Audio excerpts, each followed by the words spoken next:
What would you do if you had more confidence? How to be more confident about yourself. That's today at Live on Purpose TV.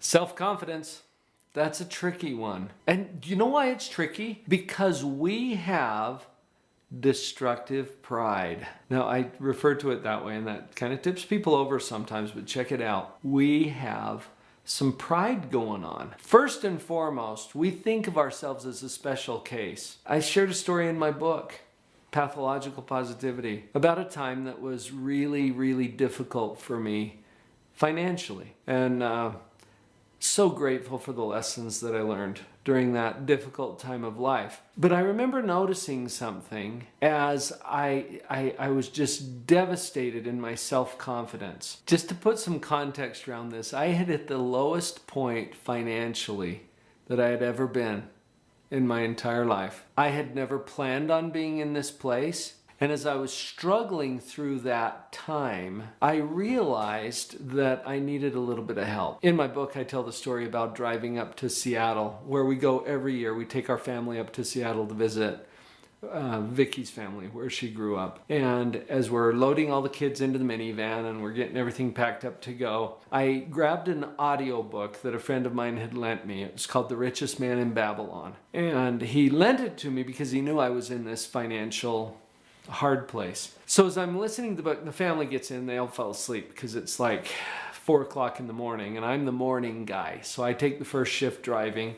Vicky's a little nervous at first, making sure, are you sure you're awake? Are you sure you can do this? And I'm like, yeah, I'm good. Because she's not a morning person. So she went to sleep in the seat next to me and it's just me and the road and this audiobook. As I'm listening to the audiobook, the narrator keeps saying the same thing. Part of everything you make is yours to keep. And I thought about that because I was in a bankruptcy. I was in a place where I don't know if I even get to keep my shirt. What do you mean a part of everything that I make is mine to keep? So this didn't apply to me right now, right? And I remember thinking as I listened to that repeated message through this book, you know what?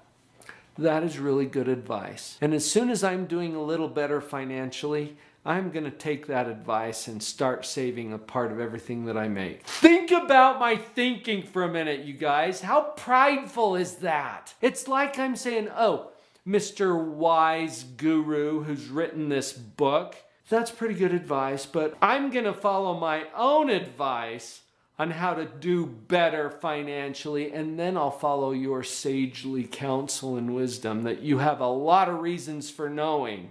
See how prideful that is? It's like somehow through my own brilliance, I'm going to come up with how to pull myself up by the bootstraps. Prideful. I hope you can see this. I saw it immediately when I was faced with that difficult situation. And as I was trying to pridefully, pick myself up from that, I think what really needed to happen is for me to humble myself and realize, you know what? I don't know everything. And maybe it's a good idea for me to sit back and take the sagely wise counsel from people who have reasons to know. Well, it kind of sunk in. And as we stopped for gas somewhere in Idaho, I believe it was in Bliss, Idaho, which is population like 200. But anyway, we pulled over to this little gas station. Vicky woke up. The kids went in to take care of their morning needs. And I commented to Vicky, I said, you know what? We need to start saving a portion of our income. That's what this book is saying. Her response was kind of like, yeah, I've been trying to tell you that for years, but you're too prideful to accept it, basically. I looked down and I saw a dime on the ground. And I picked up that dime and I thought to myself, you know what? This is where it starts. Because I don't have to wait until some future undefined time before I can start doing the things that, if I'm humble enough to do it, are actually going to help my situation. So that dime for me represented a percentage of $1 that I would now commit to pay myself before the others. A portion of everything that I make is mine to keep. I share that with you as an example of the humility that's necessary if you want to have self-confidence. And it sounds like a paradox. Because to have a level of confidence means that you humble yourself and quit listening to your own opinion so much. Notice that you have an opinion about yourself. You do. Well, if I know you, I've got an opinion about you too. In fact, the very fact that you're watching this video gives me an opinion of you. I have an opinion of you. Okay, now does my opinion match yours? What do you think? Probably not, right? There's probably some differences. Who's right? Me or you? See, notice how you know that you're right. You're going to take my opinion and you're going to write it off. You're going to be like, oh, Dr. Paul doesn't really know me. And maybe I do, maybe I don't. But you're going to write off my opinion. Or, well, Dr. Paul is a positivity psychologist. He's always going to say nice things to me. Okay, and you'll write off my opinion. I got a PhD. And you're writing off my opinion in favor of your own. Do people in your family have an opinion about you? Yes, they do. Does it match yours? Probably not. Who's right? Do you see where the pride comes in? Because we believe our own opinion above all others. If you're a spiritual person, do you believe that God has an opinion about you? Does it match yours? Who's right? You'll say out of your mouth, oh, well, God's right. Yeah, but you secretly hang on to your own opinion above his too. This is prideful, folks, and this is what kicks our butt and makes it hard for us to experience a level of confidence. So the paradox is we give up our own opinion in favor of one that serves us better. And what if the opinion of your spouse or your children or your parents might be more accurate than yours? What if they think that you're amazing and kind and beautiful and wonderful? Well, be humble enough to accept that maybe that's more accurate than your own flawed opinion. Do you see how your confidence could start to increase as you let go of the painfully destructive opinions that you might have about yourself? Low self-esteem, low self-confidence is a problem with pride. And when you understand that, you'll know that you need to attack it differently than you have in the past. See, a lot of times people just scramble trying to be better, right? Once I'm better at this or that, then I'll be okay. That's like chasing a rainbow.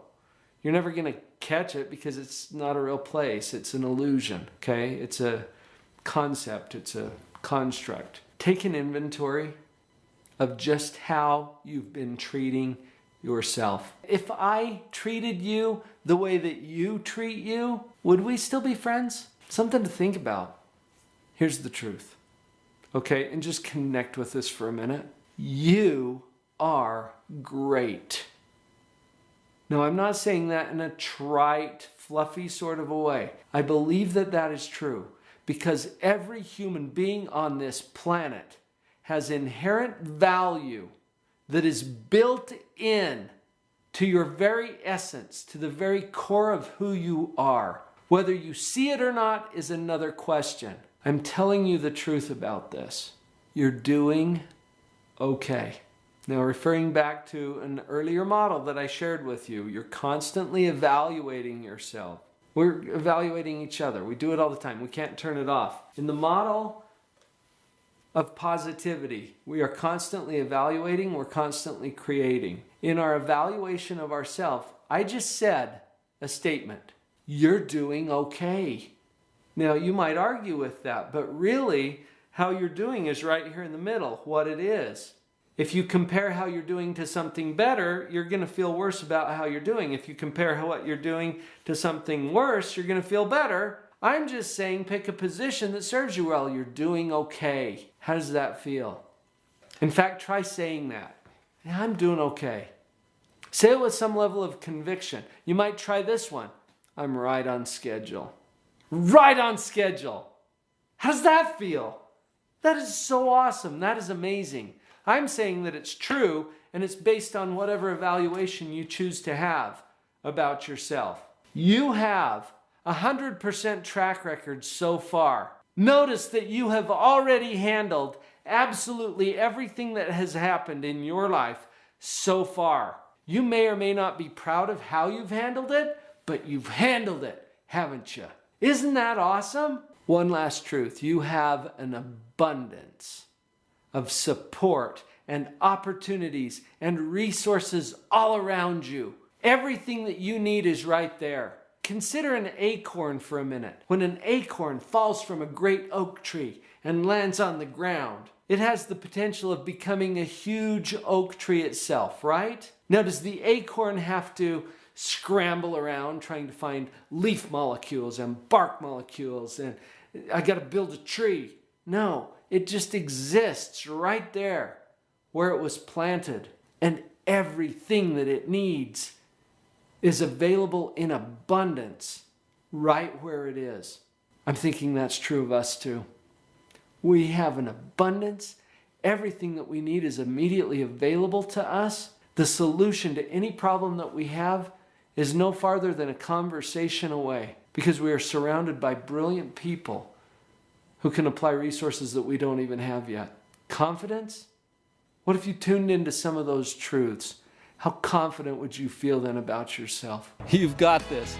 You are better than you think. Let's increase that confidence and share the love at Live on Purpose TV.